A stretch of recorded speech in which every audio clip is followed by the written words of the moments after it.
BC 9000 മെക്സിക്കോയിലെ ബൽസാസ് Valley. ഇവിടെ ടിയോസിൻറ്റെ എന്ന പുൽച്ചെടി കൃഷി ചെയ്തിരുന്ന പാടമുണ്ടായിരുന്നു. ഒരിക്കൽ ഈ പാടത്ത് ഒരു മൃഗം മരിക്കുകയും ഈ മൃഗത്തിന്റെ ചുറ്റുമുള്ള ചെടികൾ നല്ല ആരോഗ്യമുള്ളതായി വളർന്നു. പിന്നീട് ഇവിടെ രണ്ട് കാര്യങ്ങളാണ് നടന്നത്. ഒന്ന്, എല്ല് പൊടിച്ചിട്ടാൽ ചെടികൾക്ക് അത് നല്ല വളമാണെന്ന തിരിച്ചറിവ് കിട്ടി. രണ്ട്, സെലക്റ്റീവ് ബ്രീഡിംഗ് ചെയ്യുവാൻ. അതെ, നല്ല വലിപ്പമുള്ള ചെടികളെ മാത്രം തിരഞ്ഞെടുത്ത് അവയെ മാത്രം അടുത്ത തവണത്തെ കൃഷിക്ക് ഉപയോഗിക്കുക. ഇങ്ങനെ എല്ലുപൊടിയിട്ട് നല്ല വിളവുണ്ടാക്കി അതിൽ സെലക്റ്റീവ് ബ്രീഡിംഗ് നടത്തി കാലങ്ങൾ കഴിഞ്ഞപ്പോൾ ഈ പുല്ലിന്റെ രൂപം തന്നെ മാറി. ഇതാണ് ചോളം. അതെ, നേർത്ത 4-5 ചോളമുള്ള ഒരു കളയെ മനുഷ്യർ 9000 വർഷം കൊണ്ട് വലിപ്പമുള്ള ധാരാളം ചോളമുള്ള ഫലമാക്കി മാറ്റി. ഞാൻ നേരത്തെ പറഞ്ഞ ടിയോസിൻറ്റെ എന്ന പുല്ലുണ്ടല്ലോ, ഈ ചെടി ഇപ്പോഴും ഭൂമിയിലുണ്ട്. ഈ ചെടിയും നമ്മുടെ ചോളച്ചെടിയും ഒന്ന് തന്നെയാണെന്ന് തിരിച്ചറിഞ്ഞപ്പോഴാണ് നമുക്ക് ഈ ഞെട്ടിക്കുന്ന സത്യം മനസ്സിലായത്.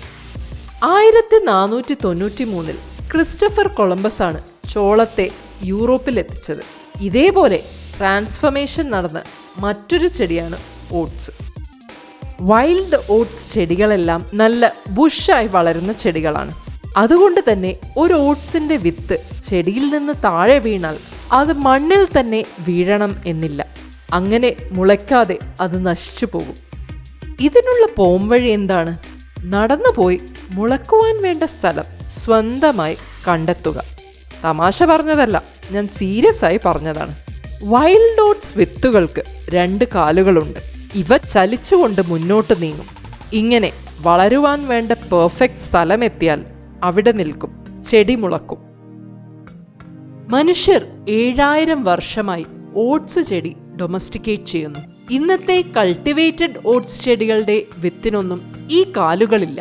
കാരണം അതിൻ്റെ ആവശ്യമില്ല. മനുഷ്യർ തന്നെയാണല്ലോ ഈ ഓട്സിനെ പാകി മുളപ്പിക്കുന്നത്. ഇത് കേൾക്കുമ്പോൾ നിങ്ങൾക്കൊരു സംശയമുണ്ടാവും, ഇത് രണ്ടും 2 ഇനം ഓട്സ് ആവില്ലേ എന്ന്. പക്ഷേ തെളിവില്ല.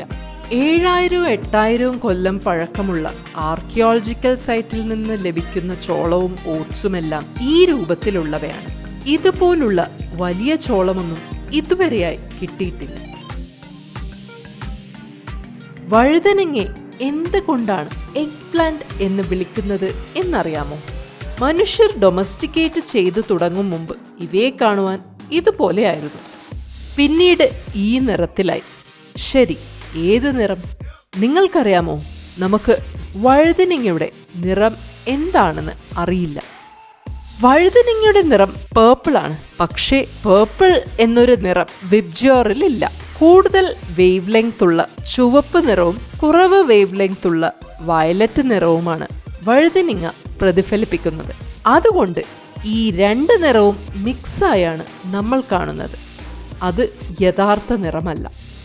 ഒരു ചെടിയുടെ നേരിയ നൂൽ പോലുള്ള വേരിനെയാണ് നമ്മൾ ക്യാരറ്റാക്കി മാറ്റിയത്. ബ്രാസിക്ക ഒളേറേസിയ എന്നൊരു ചെടിയുണ്ട്. ഈ ചെടി ഇന്ന് ഏത് രൂപത്തിലാണുള്ളത് എന്നറിയാമോ? 5 രൂപത്തിൽ: ക്യാബേജ്, കോളിഫ്ലവർ, ബ്രൊക്കോളി, കെയിൽ, ബ്രസൽസ് സ്പ്രൗട്ട്സ്. ഒരുപാട് വലിയ വിത്തുകളുള്ള കല്ല് വാഴയെ നമ്മൾ സെലക്റ്റീവ് ബ്രീഡിംഗ് നടത്തി വിത്തില്ലാത്ത വാഴപ്പഴമാക്കി മാറ്റി. സെലക്റ്റീവ് ബ്രീഡിംഗ് ഇപ്പോഴും നമ്മൾ ചെയ്യുന്നുണ്ട്. അതുകൊണ്ട് ഇന്ന് നമ്മൾ കാണുന്ന പച്ചക്കറികളെല്ലാം വർഷങ്ങൾ കഴിഞ്ഞാൽ മറ്റൊരു രൂപത്തിലായിരിക്കും ഉണ്ടാവുക.